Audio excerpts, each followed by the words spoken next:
All right. I believe we are live. Just double checking here to make sure not put the date in the title. That is okay. Today we have a statements by members and question period from the Alberta or the Legislative Assembly of Alberta. And I figured we could watch that. Because why not? There's a lot going on in Alberta right now, a lot on the line in terms of what they want to do.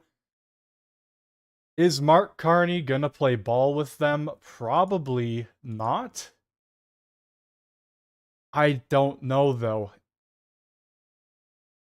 Probably not. Okay, we're good to go. But this is the question period from yesterday. And I watched a little bit of it, not too much. And it seems like things are actually getting really, really heated in the Legislative Assembly of Alberta. You have obviously the claims that they want to separate if Mark Carney doesn't play ball with them, like I said earlier. These liberal policies might take down the entire infrastructure of Alberta if they cannot produce natural resources there, gas, oil, across the board. The main thing they do there. And if they continue to increase the industrial carbon tax, it'll only make things harder for them to expand, so on and so forth. You get the gist of it. And basically, if these negotiations between Alberta and Carney don't go well, there's already thousands and thousands, over 200,000 people signed that petition. And I think another one has started, and they are well on their way to 200,000 on that petition as well. What's up, Spider-Man? How's it going? But yes, this was the afternoon session yesterday. I need to change the date. I, for some reason, put May 1st. It is May 2nd. This happened yesterday, though. And like I said, things got extremely heated. While question period and all of that isn't running in the House of Commons federally, apparently it's running provincially. I happened to see the Ontario one pop up, so I started Googling, well, the other ones must be running as well, and here we have it. And like I said, with everything going on with Alberta, things are getting very heated, so we're going to dive right into this. Enough of my rambling. Ministerial statements. Member statements. The Honourable Member for Edmonton Rutherford has a statement to make. Mr. Speaker, this Friday, Daniel Smith will hold an emergency caucus meeting to confirm... Order. The reason for my interruption is yesterday, in member statements, I made the point that if anyone was going to be using the Premier's name in a member statement, that there would be an immediate interruption, which is what I have delivered today. The Honourable Member is welcome to make her statement, but she will refrain from using proper names. The Honourable Member. Thank you, Mr. Speaker. My apologies. This Friday, the Premier will hold an emergency caucus meeting to confront the mountain of crisis piling up at her feet. She's already lost 2 members of her own caucus because they could no longer defend the entitlement, the corruption, or the chaos that this Premier has created. She'll now have to face her MLAs while the government faces the largest scandal in Alberta's history, and the evidence is growing, including the former minister, that the firing of the AHS CEO and the board wasn't just unethical, but possibly criminal.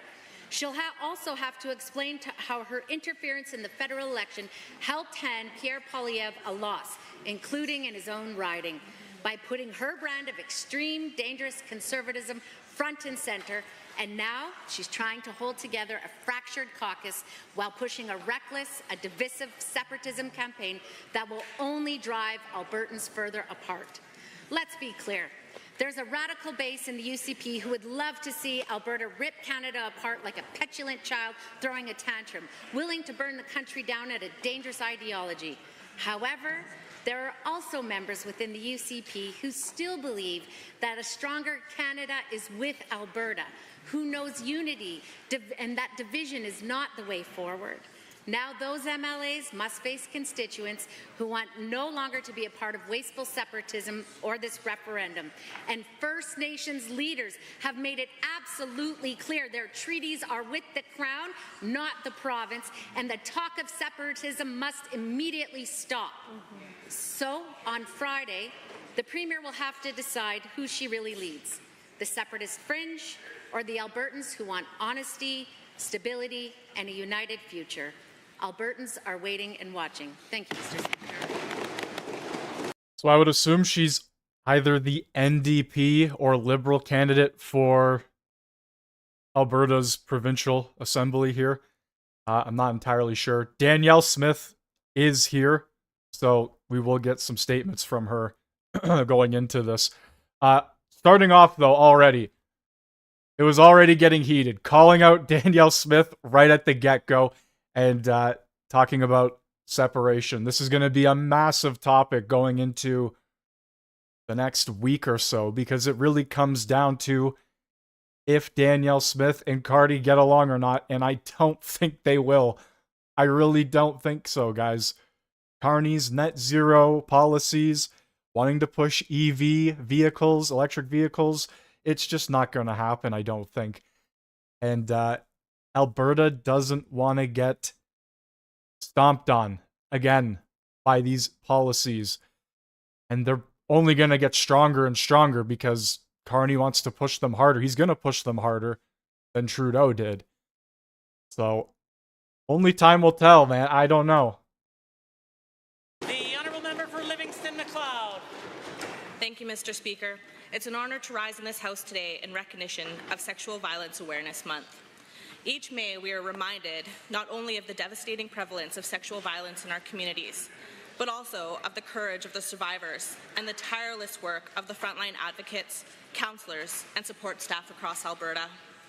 Mr. Speaker, sexual violence does not discriminate. It impacts people of all ages, genders, and backgrounds. But too often, survivors suffer in silence, isolated by shame, disbelief, or fear. As leaders, we have a duty to break that silence, to believe survivors, and to create the conditions where healing and justice are possible. Mr. Speaker, our government remains steadfast in its commitment to prevention, intervention, and recovery. Through increased developments of trauma-informed services, initiatives to educate young people about consent, and improvements to the justice system to better support survivors, we are taking meaningful action. Further, our government, through the Ministry of Arts, Culture and Status of Women, will soon be releasing Alberta's 10-year strategy to end gender-based violence. This long-term, cross-ministry plan outlines a path forward for preventing violence, strengthening services, and building safer communities for all Albertans. But we know that the work is far from over. Ending sexual violence requires all of us. It requires each of us to speak up when we see harm and to listen when someone says, "That happened to me." Know our government stands in solidarity with you, and we will continue to work towards building an Alberta where no one is made to feel unsafe, unheard, or unworthy. Let this month be a call of action as our government remains committed to ensuring Alberta is the safest place to live, work, and raise a family. Thank you, Mr. Speaker. Honourable members, the time is now 1:50, and that makes it oral question period. And the leader of His Majesty's loyal opposition has questioned. This guy announces question period like it's a hockey game. Question number 1. Mr. Speaker, this big, beautiful country, with all its challenges, is worth fighting for. Yeah. That's what millions of Albertans demand, and they refuse to let anyone, particularly this government, attack our country. But extremists, some of the same people who blocked Coots, some of the same people who supported this Premier and her leadership, do not believe in Canada, and they want to tear this country down. Instead of leading Alberta, why does this government choose to advance the economically harmful separatist agenda? The Honourable Premier. First of all, Mr. Mr. Speaker. I've made it very clear that I and my caucus support Alberta's sovereignty within a united Canada, and we will defend our constitutional jurisdiction, just as we did today, in announcing that we are going to challenge the net zero power regs in the court of law as a violation of our Constitution, but also as a safety issue, Mr. Speaker. We just saw what happened in Spain and Portugal when the power went out 3 days ago.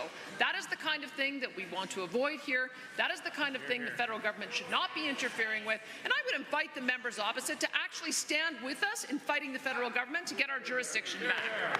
The Honourable Leader of the Opposition. I invite the Premier of Alberta to say the words, "I support Canada." Not once yesterday when asked, did the Premier stand up for Canada? This should be simple. She spent most of the time yesterday defending American election laws. The UCP government has introduced new laws that will make it easier to hold a separatist referendum, and that process alone will badly damage investment in our province and relationships with First Nation communities. Does the Premier recognize that in her never-ending pursuit for far-right, American-inspired extremist ideology, she is taking down her own province? The Honourable Premier.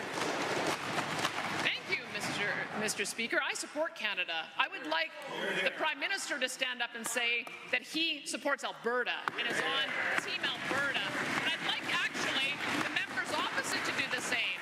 Why, in every opportunity they have to offer defense, they never stand up for Canada? They are constantly standing up for what was the Liberal NDP coalition and the damaging policies that have crushed our economy, chased away investment. Mr. Speaker, I am proudly, and my caucus are proudly Canadian, but we also want to make sure that the Constitution is honoured and the federal government respects our Constitution. The Honourable Leader of the Opposition. That's interesting. So the official opposition in Alberta is the NDP. It's not even the Liberals. The same thing here in Ontario. Mr. Speaker, that was an excellent first start. Let's keep it going. Can the Premier say, "I denounce separatism" next? First Nations have called out this Premier for the government's separatist agenda. They have said flat out that fanning the flames of separatism violates their treaties with the Crown, which are, quote, "sacred covenants that are to last forever," end quote.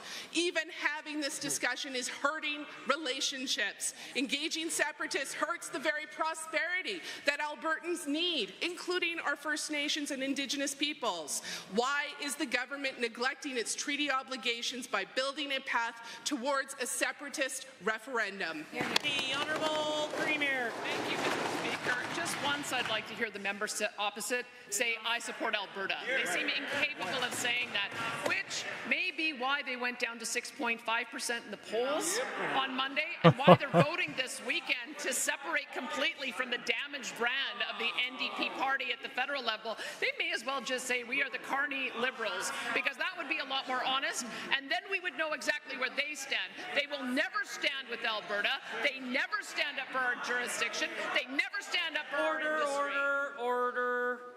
Order. The Honourable Premier is the one with the call. Thank you, Mr. Speaker. On this side we do, and we will continue to, and that is the reason why we also trust Albertans, Mr. Speaker. We are creating the opportunity for Albertans to put forward issues that matter to them, and I would invite the Speaker or the members opposite to support it. The Honourable Leader of the Opposition. What's happening here is not the government trusting Albertans and wanting to give them a say. This is fanning the flames of separatism. Even the party president and the UCP VP of Communications are explaining it for the world on Facebook exactly what this legislation is for. The mask is off. Let us be clear, even flirting with a referendum to separate kills investment in the economy and damages relationships with First Nations peoples. It's not going to help. It is going to make us the laughingstock of Canada. Why would the Premier introduce a law that puts us at risk? The Honourable Premier.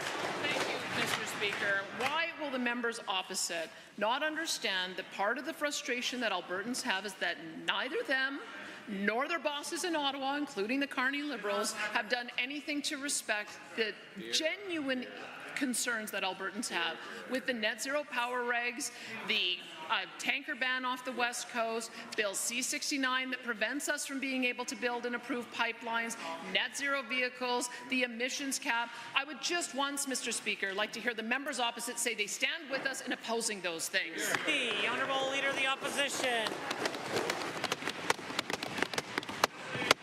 We've been here for ages. We've seen how this government loves to fight with the federal government over and over, spending zero time getting good deals for Albertans on economic and social issues that they care about.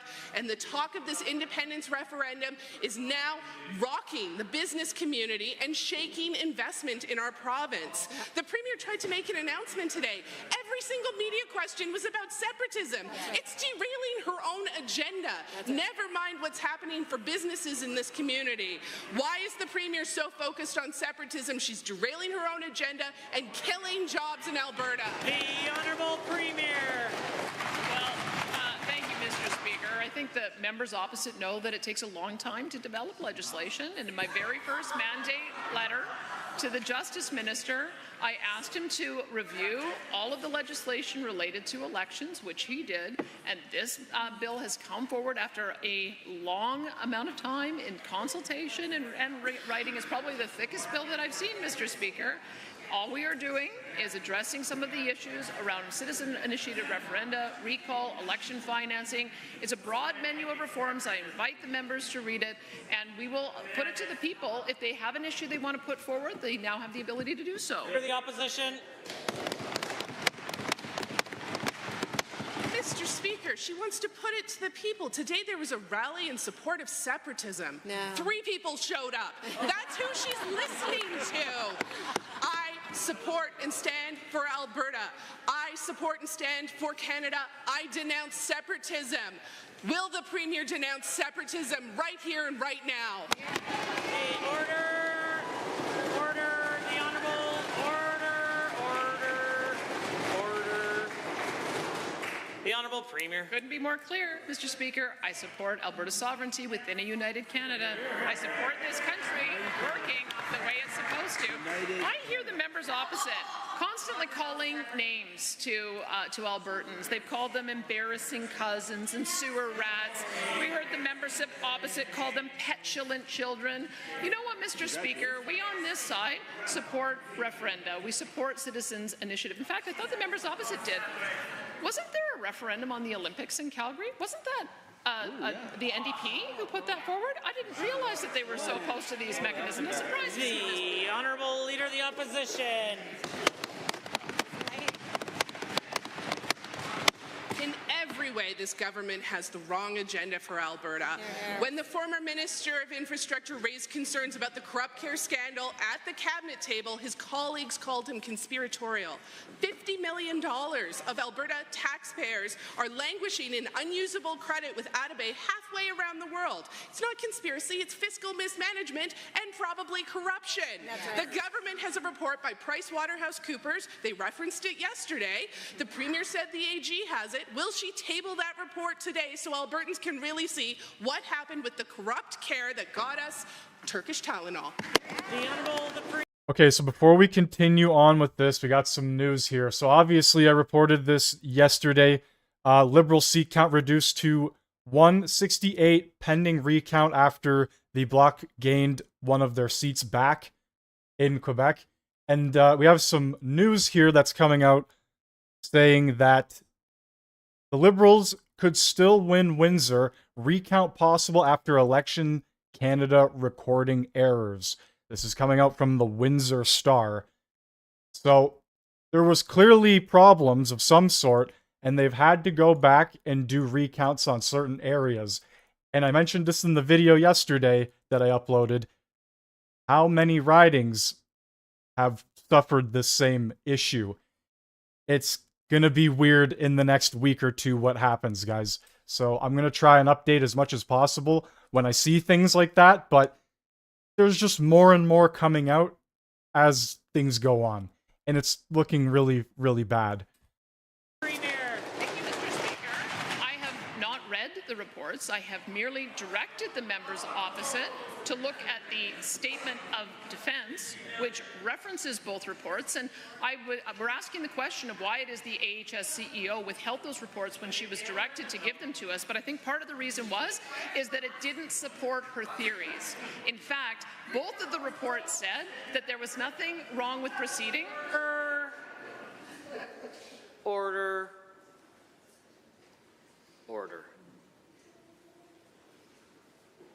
The Honourable Premier. Both of them said there was nothing wrong with proceeding with the ASG contracts in order to do a contract extension while we awaited the final approval of the, it said right in the statement of defense, Mr. Speaker. I know they haven't read it. I encourage them to, because both of them are referenced there. The Honourable Leader of the Opposition. I'm so curious if the Premier didn't read the report so she can maintain plausible deniability later on. Right. On January 27th, the AHS board met and agreed to send information over to the RCMP and the Auditor General. 3 days later, the Health Minister fired them. The government pretends the people that they appointed were fired for other reasons, but Albertans aren't stupid. They know a gag order when they see one. Yeah. So, if the Premier can't read the reports, there's some great people we could ask about it. Will she remove the gag order off the AHS board members that they fired? The Honourable the Premier. Thank you, Mr. Speaker. In keeping with your admonition a couple of days ago, I will not say anything that breaches my oath of cabinet confidentiality, but what I will say is part of what this issue is all about is contracting out to charter surgical facilities. And I would like to read, as per our statement of defense, AHS ORs are fully booked. We wouldn't be able to do the ASG cases without bumping other scheduled cases. The procedures would need to be postponed or rescheduled into the future. Mr. Speaker, that is the reason why the contracts needed to be extended. That is the reason why it's been extended again. There are 1,896 surgeries that will take place with that extension, and we're supportive of it, Mr. Speaker. The Honourable Leader of the Opposition. Dodging responsibility, avoiding the question. We've been seeing it for weeks. We will not let up the pressure on the corrupt care scandal. The Premier knows what a mess she's currently in. One of her very first endorsers has now left cabinet, left caucus because of this corruption, and Albertans deserve answers. When the fake inquiry says nothing to see here, we will not stop asking these questions. Too much of Albertans' money has been wasted and put at risk. Why doesn't the Premier accept that? Call a full public inquiry, as has been asked repeatedly. The Honourable Premier. Thank you, Mr. Speaker. The dispute with the former AHS CEO was that she wanted to cancel contracts at private surgical centres. We have extended those contracts because both of the reports that she commissioned said there was no reason not to, said AHS ORs did not have the capacity to do it, and in point of fact, by extending it again, there's 1,896 surgeries that would otherwise be cancelled, including over 1,000 arthroplasties, 208 spine surgeries, and 608 non-arthroplasty repairs. I'd like them to call each of these patients and tell them why they think their surgery should be cancelled, Mr. Speaker. The Honourable Member for... She's pissed off and you're pissed off too? Who gives a shit? Well, you should ask maybe the near 200,000 people that have signed that document to try and separate Alberta from Canada. There's a lot of people that care. For Edmonton West Henday.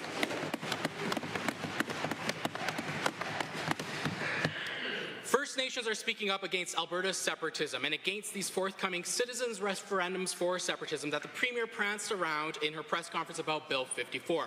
Yesterday, I rose in this House to remind this government that they have zero mandate to even entertain the idea of separation without full consultation and negotiation with the First Nations in this province. This country has seen this song and dance before, and First Nations and the late Elijah Harper said no to separation.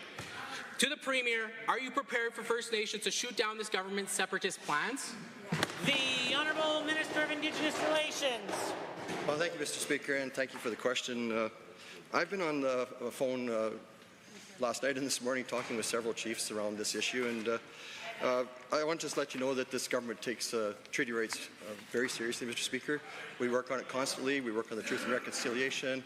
We work on the UNDRIP file. We work on all these issues, and we've worked hard to make our Indigenous brothers and sisters partners in prosperity with Alberta, Mr. Speaker. We've developed programs that now are being copied by other provinces, BC, Saskatchewan, Manitoba, even the federal government is copying our programs because Alberta is the leader when it comes to reconciliation, Mr. Speaker. All right, breaking news, guys. CTV news. Conservative MP gives up seat for Pierre Poilievre to run in by-election. So the Conservative Party is still standing behind Pierre, and I believe a lot of Canadians are as well. There's still a lot of Canadians that are hungry for change and are not giving up just yet, guys. He's not going anywhere.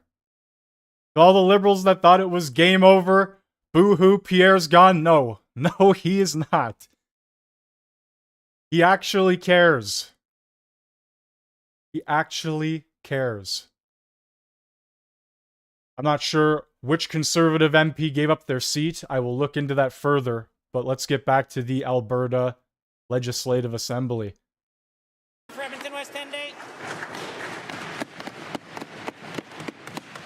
Mr. Speaker, that's a no. And yesterday I received messages, emails, and notes from support from chiefs and Indigenous leaders, elders, Albertans, and Canadians from other provinces, thanking me for speaking out with the traditional knowledge my elders have taught me about our treaties and this land. This government fails so bad with its treaty relationship. It honestly feels intentional. With talks of separatism by a minority of Albertans being whipped up by this government, it's pretty clear what they're doing. Will the Premier do the right thing and say no to Alberta separating from Confederation? The Chiefs want to know. Yes or no, Premier? The Honourable Minister of Indigenous Relations. Mr. Speaker, the Premier has made it very clear that we can consistently advocating for a strong and sovereign Alberta within a united Canada. I don't know how much clearer we can make it, Mr. Speaker. I mean, the NDP's mothership has crashed, Mr. Speaker. They're looking for another home, a new port, the NLP maybe, the new Liberal Party. So they're looking for issues, Mr. Speaker, and that's all. I've talked with the Chiefs, and we're having meetings with them constantly. The Honourable Member for Edmonton West End Day. Well, since we're not going to hear it straight from this government and Albertans can read between the wild roads, the UCP's plans, and the Sturgeon Lake and Mikisew Cree First Nations have both issued this government a cease and desist over a S-word. I don't just mean separatism. Will the Premier in fact cease and desist from this treasonous behavior, or does she need to hear from some more lawyers before standing down?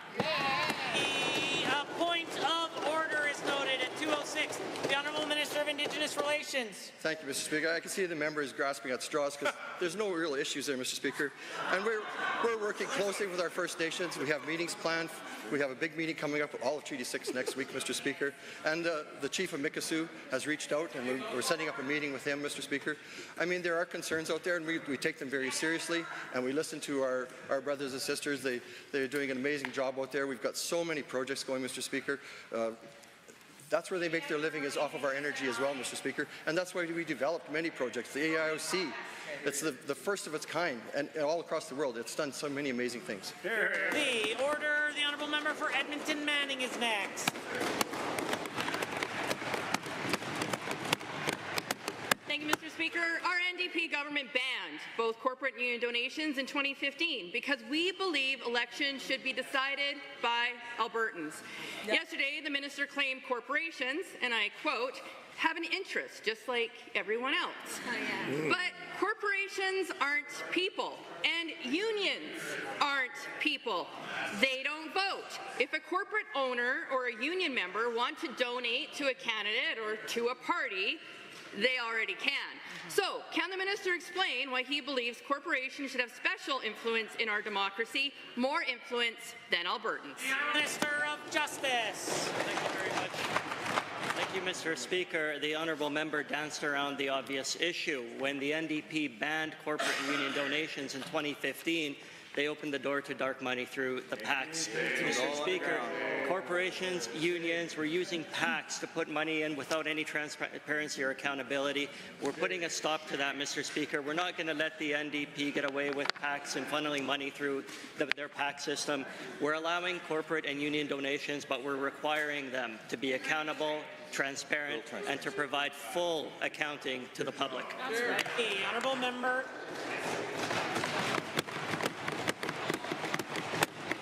Thank you, Mr. Speaker. Speaker, given that this bill does not get rid of PACs, and given that the minister stood in this House yesterday and I quote, corporation, unions, individuals have interests. They have concerns. But here's the fundamental difference. Corporations don't vote. Albertans do. Corporations don't send their children to public school. Albertans do. Corporations don't wait in emergency rooms. Albertans do. Can the minister explain whose interests this bill is really serving? His friends in corporate boardrooms who's pushing their pro-profit agenda, or everyday Albertans who deserve a democracy that listens to their voices and not their wallets? The Honourable Minister of Justice.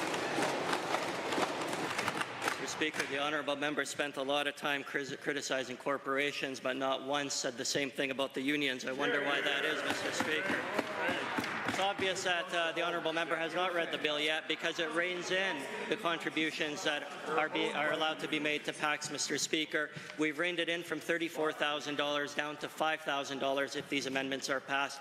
That'll keep the dark money out, Mr. Speaker. That'll allow for financial accountability and transparency, Mr. Speaker. That's what this government believes is the right thing to do. The honourable member for Edmonton Manning. Thank you, Mr. Speaker. Given that yesterday the minister actually claimed they're tackling dark money, yet this bill opens the floodgates to corporate cash. Given that we all know what's happening, the UCP wants their corporate friends to have more influence over our elections. And given that Alberta's interests aren't corporate interests, they're the interests of the people who call this province home. Will the minister admit this bill is really about ensuring their corporate friends can buy influence, or will he finally stand up for Albertans and keep our democracy free from dark money? The Honourable Minister. Mr. Speaker, I'm glad that the honourable member mentioned the dark money because that's exactly what we're doing, what we're amending to prevent from happening, Mr. Speaker. The NDP in 2015 amended the Act to bring in dark money through the PACs, through the back door, Mr. Speaker, with no financial accountability, no transparency, no public reporting, Mr. Speaker. We're putting an end to that right now. We're banning the PACs from coming in from the back door, Mr. Speaker. We're not going to allow it to happen. We're going to make sure that Albertans know exactly who is receiving money and where it's coming from. The honourable member for Bonnyville, Cold Lake, St. Paul. Thank you, Mr. Speaker. Within 20 years, approximately 1.2 million Albertans will be older than 65, creating significant strains on the Alberta's healthcare system, particularly concerning continuing care in rural communities. For this reason, I was happy to learn last year that the government has provided $654 million over 3 years for our continuing care capital program. To the Minister of Seniors, Communities and Social Services, how has this funding been allocated, particularly as it relates to rural communities in northern Alberta? The Honourable the Minister of Seniors, Community and Social Services. Well, Mr. Speaker, actually Budget 2025 actually has a total of $769 million in continuing care capital over the next 3 years, in addition to the program mentioned by the Honourable Member. That's going to equate 2,100 more units, Mr. Speaker. That's a sharp contrast from the official opposition, the NDP, when they were in power, which, as we know, made no new houses, Mr. Speaker, for anybody when they're in power. Probably, Mr. Speaker, because they were focused on installing and spending hundreds of millions of dollars on shower heads that didn't work and solar panels that nobody wanted, Mr. Speaker. You see what happens when the government actually works for the people of Alberta. Order. Order, order. I encourage members to keep comments across the bow to a minimum during the answering and asking of questions. The Honourable Member for Bonnyville, Cold Lake, St. Paul. Thank you, Mr. Speaker. And through you to the Minister for the answer. Given that long-term care needs in my constituency are already strained with residents facing long wait times just to access facilities, and further given that this is sometimes so bad that regularly hearing from constituents such as seniors and their families in my area, to the same minister, what can my constituents expect in the coming years to address this shortage in my constituency of Bonnyville, Cold Lake, St. Paul? The Honourable Minister of Seniors, Community and Social Services. Well, Mr. Speaker, we're spending $140 million of that capital dollars directly in rural Alberta. In Budget 2025, creating 350 more units, Mr. Speaker. As well, we are spending a significant amount of money investing in capital maintenance and renewal to continue to fix the damage that the Socialist NDP did when they were in power, where they neglected the entire housing system, Mr. Speaker, particularly in rural Alberta, a place where the official opposition does not know it exists, Mr. Speaker. We're going to continue to do that. that. This is why we have the largest housing sector anywhere in the country, from continuing care to affordable housing to regular market housing, because we focused on Albertans. We bet on this province, Mr. Speaker, unlike the NDP who continue to want to do what their overlords in Ottawa tell them to do and force things The like honourable solar. member for Bonnyville, Cold Lake, St. Paul. Thank you, Mr. Speaker. And to the Minister. Given that Bonnyville, in particular, is in desperate need for a new long-term care centre with the current outdated facilities being unable to address the area's growing needs and staffing shortages, wait times and limited capacity, being the largest concern from residents who wish to age in place with the support and comfort they deserve. Will the same minister please share if they have any recent discussions to invest in further long-term care options in Bonnyville? The honourable member. Well, Mr. Speaker, we just completed construction on new seniors lodges with Lakeland Lodge Housing Foundation in the members' constituency. We have several other projects happening with partnership with women's shelters, also inside their constituency. We're going to continue to invest in that area. 10 of 17 of the new capital or continuing care projects in the province are taking place in rural Alberta, Mr. Speaker. A significant amount of that investment will go forward inside communities like the honourable members, and we look forward to continuing to partner with rural Alberta and urban Alberta, because this side of the House, Mr. Speaker, we know we need both to make it work, and if any member from the other side would like to come visit rural Alberta, we'd be happy to come and show it to them. The honourable member for Calgary, Buffalo. Mr. Speaker, Bill 54 eliminates vouching at polling stations, a critical safeguard ensures marginalized Albertans can exercise their democratic rights. When a similar measure was proposed federally, officials there warned it would disenfranchise over 100,000 people, primarily Indigenous people, seniors, and students. Elections Alberta has only recorded 7 cases of voting irregularities since 2013, and nearly half of Albertans want to keep vouching. Can the minister explain why the UCP are ignoring their own findings and deliberately creating barriers that will prevent some Albertans from voting? The Honourable Minister of Justice. Mr. Speaker, vouching is a process whereby one elector will vouch for another, recommend that that individual be able to vote. Mr. Speaker, elections are about integrity, they're about transparency, they're about the confidence of Albertans to have the ability to know that their elections are being conducted fairly. The bill and the amendments put forward are about protecting the integrity of our elections, and with that, ensuring that those who are eligible to vote are the only ones that do vote, Mr. Speaker. We're finding an appropriate balance here with these amendments. The honourable member for Calgary Buffalo. Thank you. Given that a small group of people on the fringes of Alberta politics have the ear of the Premier and are coming up with solutions to problems that don't exist around vouching, and given that these changes create serious barriers for working Albertans who commute, people who have recently moved, those experiencing homelessness, and seniors who rely on vouching to exercise their democratic rights, will the minister do the right thing and stop this attack on Albertans' democratic rights, or will he continue to allow fringe MAGA-style election conspiracies to determine who gets to participate in Alberta's democracy? The Honourable Minister of Justice. Mr. Speaker, thank you for the question to the honourable member. Mr. Speaker, the bill deals with that as well. We're providing a number of different ways for voters to prove their eligibility while preventing voter fraud. That is the balance that we're trying to achieve here, Mr. Speaker. That's the appropriate path that we need to be taking forward to maintain confidence in our election system, to make sure that the integrity of the vote is preserved, Mr. Speaker. We're expanding a number of different things as well. Additional or expanded use of special ballots and giving Elections Alberta officials a wide array of ID that they can rely on for addresses. The honourable member. Given that the minister knows exactly what he's doing with this bill, limiting where voters cast ballots and creating barriers for voters, and given that he knows eliminating vouching disenfranchises those without proper ID, and given that he knows banning electronic tabulators and requiring hand counting within 12 hours will just create delays and confusion, how can he stand in this House claiming these changes improve accessibility? Will the minister stop this attack on Albertans' voting rights, or will he at least have the decency to admit that suppressing voter turnout serves this government's Honourable Minister of Justice. Yeah, this speaker is way better than Fergus. Fergus is terrible. And I don't know if he's going to get replaced or not. I haven't seen anything about that. I would love to know if you guys have, but I think he might be making a return. to the House of Commons in the next upcoming weeks. Mr. Speaker, I wish the honourable member would have got up with the same vigour when the federal overlords used the same hand counting system in the recent federal election. Right. That's what they do there. That's what we're doing here. And the reason for that is because paper ballots and hand counting is the most reliable way of counting ballots, Mr. Speaker. There's a backstop of paper ballots to verify what happened in an election.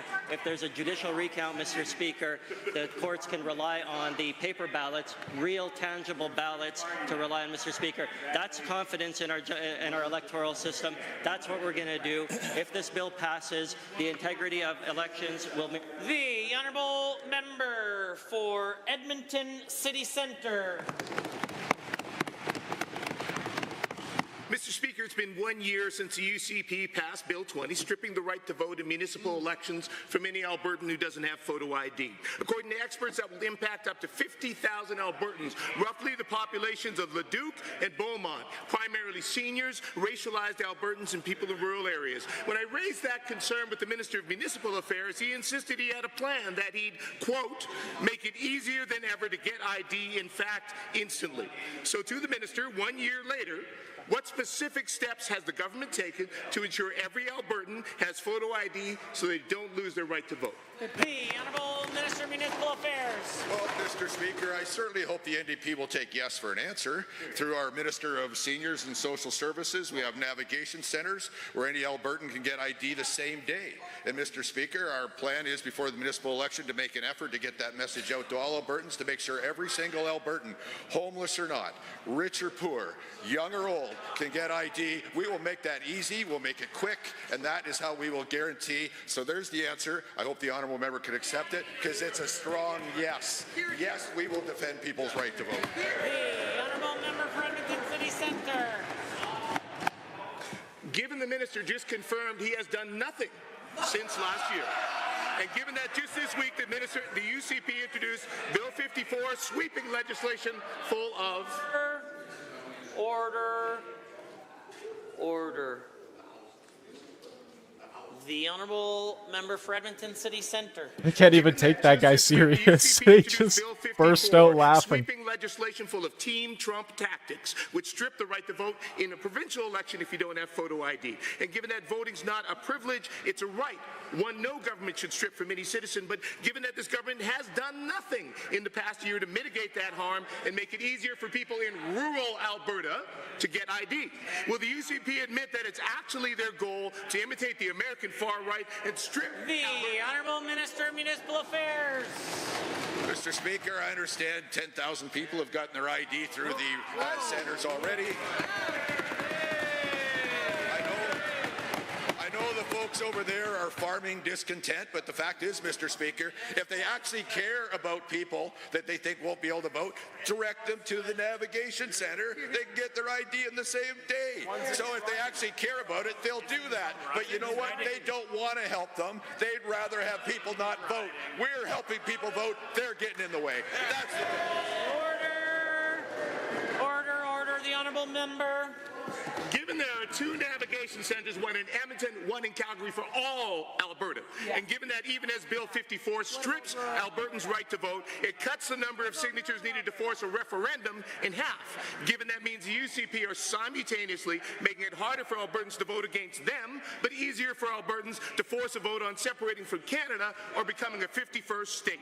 And given that's about as anti-democratic as it gets, this government is putting their thumb on the scale to get the results it wants. Will the minister just admit what the UCP wants is American-style elections a la Donald Trump, full of chaos, confusion, and voter suppression?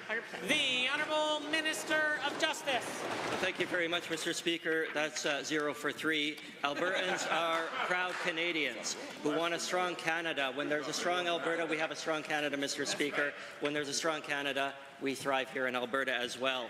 Mr. Speaker, the citizen initiative process is nothing new. The fear-mongering, the misinformation that's being spread by the NDP is certainly new, Mr. Speaker. All Albertans who have an issue that they're passionate about are free to bring it forward, Mr. Speaker, and put the vote to Albertans. That's the point. That's what this government believes in. That's what this Act purports to do, Mr. Speaker. If they don't like democracy, they should move elsewhere. The Honourable Member for Lesser Slave Lake. Mr. Speaker, Given that industry is strong in my riding of Lesser Slave Lake, you'd think the people in northern Alberta would be benefiting from their hard work. But this Premier's bloated budget has made them feel like she takes their support, trust, and votes for granted. Given how now it's being reported her out-of-control spending has spilled into her own office with a carpet renovation that would make former Premier Redford blush. To the Premier, do you think spending $250,000 to roll yourself out on a red carpet every day is a responsible way of spending taxpayers' money when you run Trudeau-style deficits? The Honourable Minister of Finance. Yeah, happy to take a budget question, Mr. Speaker. Haven't had many since it was passed. I would say budget 25, you know, it's a tough budget in a tough time. Growing province, 4.4% population growth, doing all that we can to build as many schools as quickly and efficiently as possible, you know, still while protecting our industries and encouraging new investments. So I think it's the right budget for right now, Mr. Speaker. A large contingency, a tax cut to address affordability. The Honourable Member for Lesser Slave Lake. Thank you, Mr. Speaker. Given that highways and healthcare are the responsibility of the province, and given, like a tale as old as time for Northern Alberta, we watch another Premier spend lavishly on wants instead of needs, and given there's now reports that this Premier spent up to $300,000 on China for the government house in Edmonton. Mr. Speaker, I don't know if that figure includes the grey stuff. I heard it's delicious. If you don't believe me, ask the dishes. But to the Premier, don't you think this kind of luxurious spending sends the wrong message to everyday Albertans when we can't get highways and health care? The Honourable Minister of Finance. Mr. Speaker, I agree that this is we are at a moment where Alberta needs to get very serious about the spend, both sides of the House. You know, the member's not wrong. Highways, hospitals, schools, these are all our fundamental principal concerns, and we need to ensure that dollars go further now than ever. And we have to do that in a time of great inflation, of trade uncertainty, of logistical challenges. So that has to be the priority of all of us, and it will continue to be mine. The order, the Honourable Member. Mr. Speaker, given there's an affordability crisis in Northern Alberta, and I quote, duplicitous, entitled, secretive, wasteful, and completely out of touch with the priorities of everyday Albertans, end quote. And given this quote perfectly sums up the bougie lifestyle of private jets, royal carpets, $300,000 on China, and who knows what else. And further given, that quote was made by none other than the Premier herself when she was the leader of the Wild Rose and criticized the lavish spending of then Premier Redford. To the Premier, do you stand by your comments, and will you ever balance a budget again? The Honourable Government House Leader.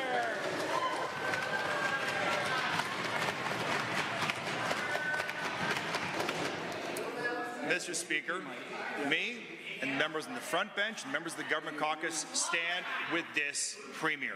I can tell you right now that we understand that there isn't just an affordability crisis in Northern Alberta, there's one across the entire province.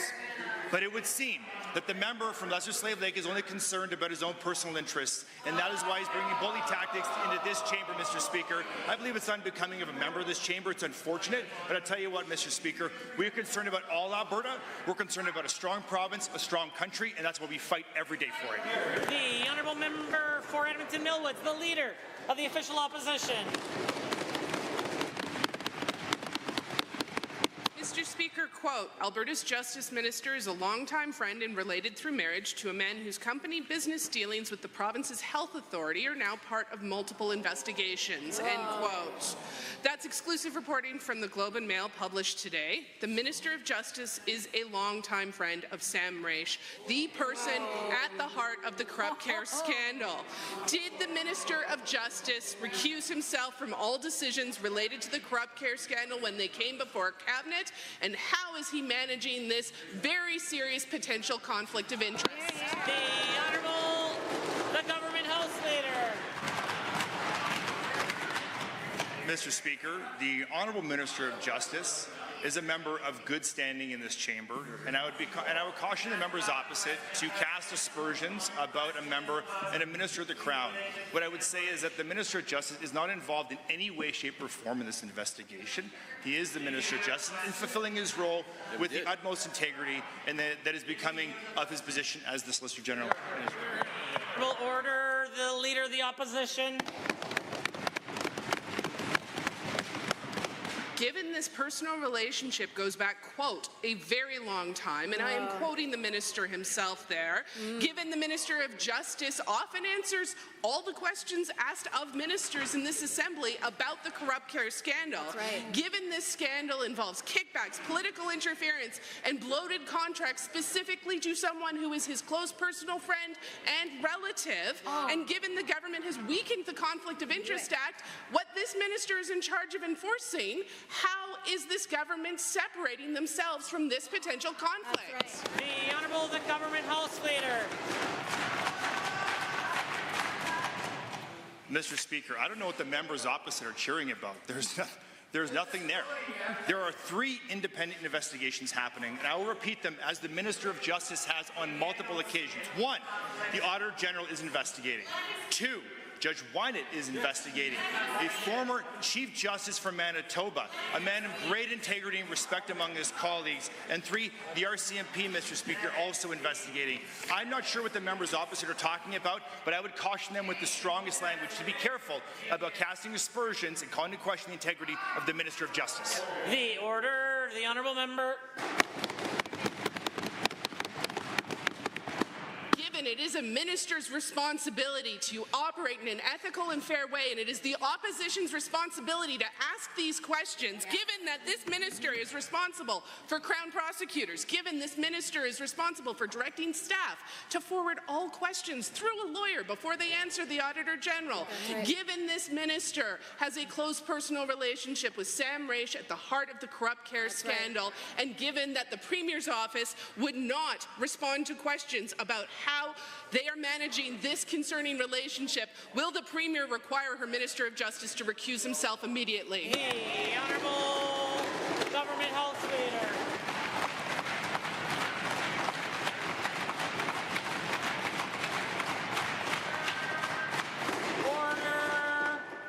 Order. Thank you, Mr. Speaker. The last time I checked, putting your name on a ballot and getting elected to this wonderful chamber does not preclude you from having friends and relatives, Mr. Speaker. There are also clear lines between the Minister of Justice and his office and the investigations that are happening. The Minister of Justice does not direct. The Minister of Justice is separate, and I think it's despicable the way the members are acting right now when they're calling into question the integrity of the Minister of Justice.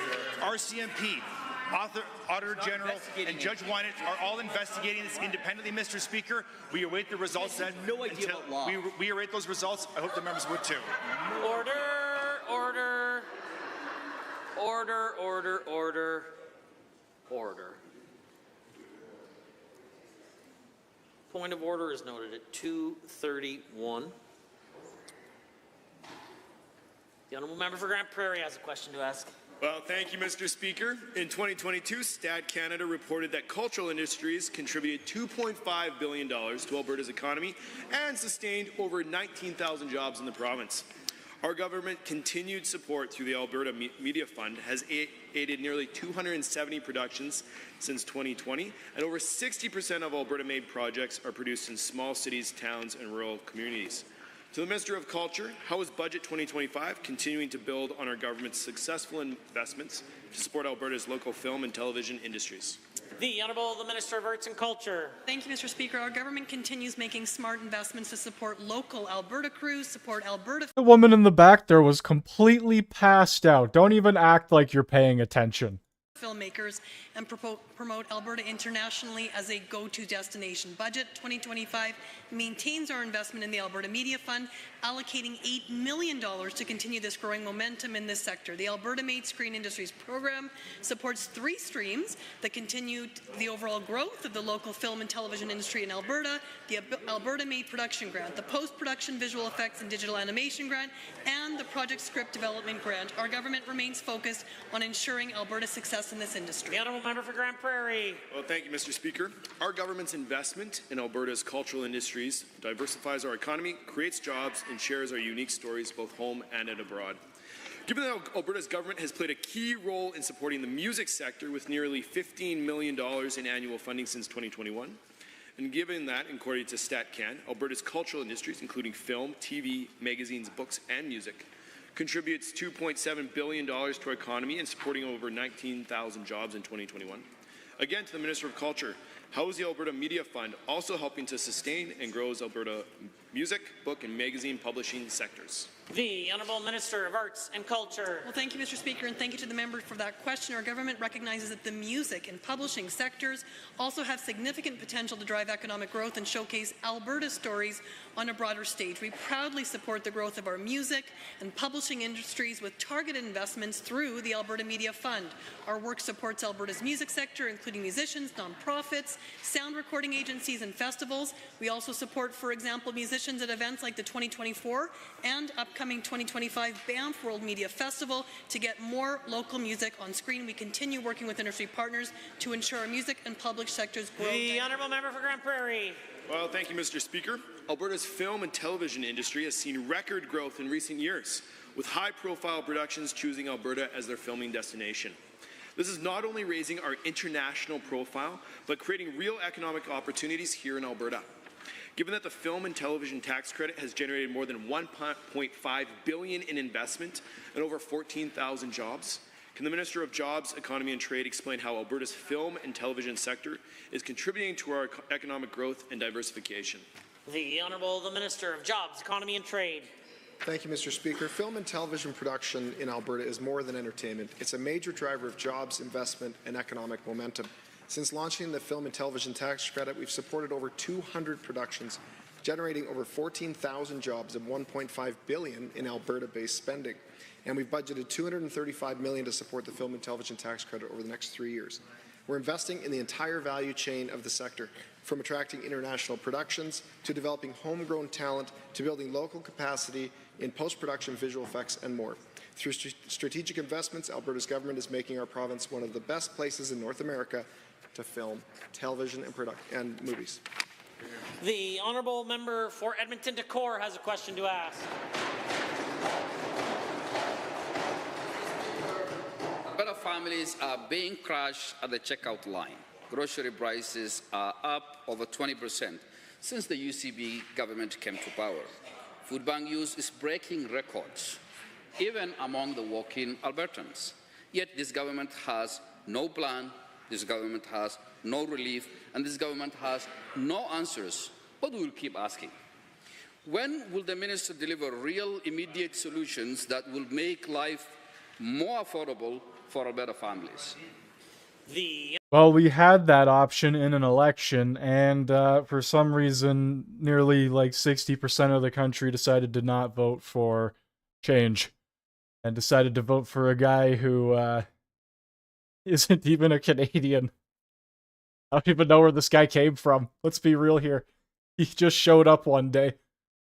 Like, Mark Carney. Oh my goodness.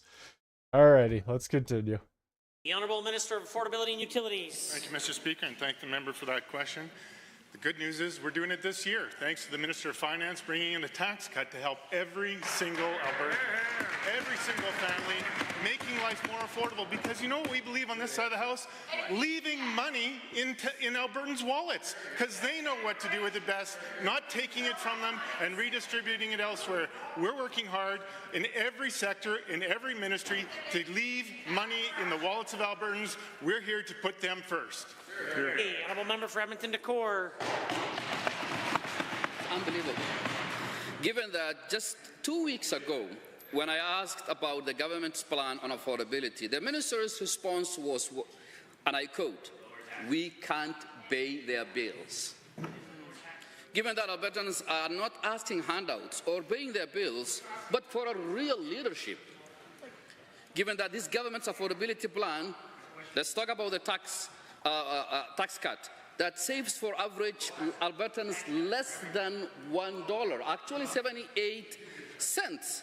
Will the minister admit that this plan is not working for Albertans? The Honourable Minister. Thank you, Mr. Speaker. It's ironic that the NDP keep bringing this up. When we do tax cuts, they did tax raises. They brought in the carbon tax in Alberta, raising the average monthly bill for Albertans by hundreds of dollars for 4 years. We can go down the list. They spent money. they take it from Albertans and they spend it on projects. We never get it back. They lost $2 billion transitioning from coal. We're here to serve Albertans. We're here to bring a care-first model of insurance. We're here to start more housing. We're here to bring more schools for Albertans, and we brought forward a tax cut. That's what we're doing for Albertans. The honourable member. Given this affordability crisis did not happen overnight, it is the result of an ongoing government policy choices. Given that the wages have fallen, costs have exploded, and this government has done... This guy is arguing federal level like policies at this point. He should be arguing against the Liberals. He's directing his arguments to the wrong people. Nothing to address the real problem. Will the minister admit that their no plan is costing Albertans at the checkout and table a real affordability plan? The honourable minister. Mr. Speaker, we do have a plan, and thankfully Albertans helped institute it. Get rid of the NDP. They cost Albertans money. We're here to bring back affordability. We're working through our entire electricity system. We've lowered the cost of electricity down 53% year over year. We've worked on retail costs. We've worked on local access fees. We've worked on transmission, which is in the bill before the House right now. You know what? In the last 12 years, there was $12 billion in transmission. Half of that was spent under the NDP while they're in power. Nearly $6 billion of transmission. We're working on lowering those costs, making life more... The honourable member for Edmonton Highlands Norwood. It's May Day, International Workers' Day, and workers all over Alberta are struggling with rising costs. I was so proud to support Bill 210, Protecting Workers' Tips, a common-sense bill that would require employers to pass on all tips to workers without deduction. Seven other provinces have similar legislation, including Conservative-run Saskatchewan. But the UCP, they killed this bill immediately, ignoring the pleas of workers. Shameful. Instead of standing up for Albertans who can't make ends meet, the UCP is focused on dividing us and pandering to separatists. When will this Premier start focusing on workers and support everyday Albertans? The honourable... I thought that was Kathleen Wynne. I was going to have a heart attack. I'm like, how the hell did she get from Ontario to Alberta? What is she doing there? Minister of Jobs, Economy and Trade. Mr. Speaker, we certainly understand the intent behind Bill 10. The problem is that there was not, the work was not done to draft a strong piece of legislation. It's not clear in the legislation how tips will be accounted for or distributed to employees, including with respect to electronic payments. And there's no guidance in Bill 210 for how tips should be handled when a pooling agreement is not in place. The bill also tasks employees with driving the establishment of the pool system, excluding owners, even minority owners who may own a fraction of the business but perform the same roles as a server or a busser. Mr. Speaker, let's get it right, and we'll continue to watch what's happening in other jurisdictions. The honourable member for Edmonton Highlands Norwood.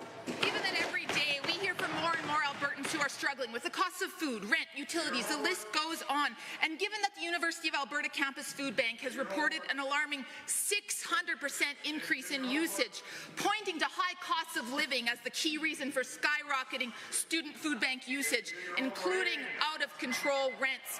We, on our side of the House, have offered solutions to help these struggling Albertans, like increasing affordable housing, like Bill 210 and capping surging rents. But instead of doing anything to help, the UCP are focused on separation and division. That's right. Why? The Honourable Minister of Seniors, Community and Social Services. Well, Mr. Speaker, finally a question about housing. I noticed that the NDP have been avoiding it. That's probably because Alberta's built more houses than any other province, Mr. Speaker. Almost 50,000 the last year, Mr. Speaker. An increase of almost 33%. Rent is down in Calgary by about 7.8%. Rent is stabilizing in the city of Edmonton, Mr. Speaker. And what happened when the NDP were in power, that great socialist party, Mr. Speaker? What? Zero houses during their time, Mr. Speaker. Yeah, that's why the NDP don't want to talk about it, because they don't like Albertans. That's why they bet against them. We bet on them every time, and that's why we keep winning. The honourable member for Edmonton Highlands Norwood. Given that this is a UCP government that continues continues to put profits before people at every opportunity, and given that many Albertans are struggling every single day to make ends meet, but instead of prioritizing any type of affordability measures, the UCP are bringing dark money into politics, allowing corporations to donate and line Conservative pockets. And given that my constituents are asking for real, tangible support from this government, not Trump-style election law changes that help no one but the UCP's friends, will anyone on that side of the House stand up for their constituents and put aside the far-right rhetoric and instead prioritize the people they're supposedly here to represent? That's right. She has nothing to say but Donald Trump bad, and it's just not working. Like, I don't know what to tell you guys. Donald Trump is not a part of the, what is it, the UCP? He's just not on the other side of that room there. I'm sorry to tell you. Just not it. I must admit, I have some difficulty making the connection from the first question to the third question. But the Honourable Minister of Jobs, Economy and Trade. I want to take it home. Mr. Speaker, Alberta continues to have the highest wages in the country, the lowest taxes, the best jobs, best place to live. Mr. Speaker, that's why, unlike under the NDP, when people decided to leave Alberta to find work, to leave Alberta to support their families, we're seeing record numbers of young people relocating from all across Canada to Alberta. Young people see opportunity here. Albertans know that that opportunity will disappear if that party is ever in government again, but thankfully, Mr. Speaker, they won't be. Honourable members, that concludes the time allotted for oral question period. In 30 seconds or less, we'll continue with the remainder of the daily routine.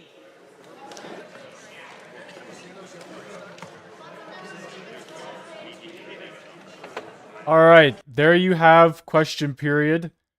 That was pretty much the meat and potatoes of today. Yeah, it's wild. You have one guy debating an affordability crisis on the NDP side that they helped create.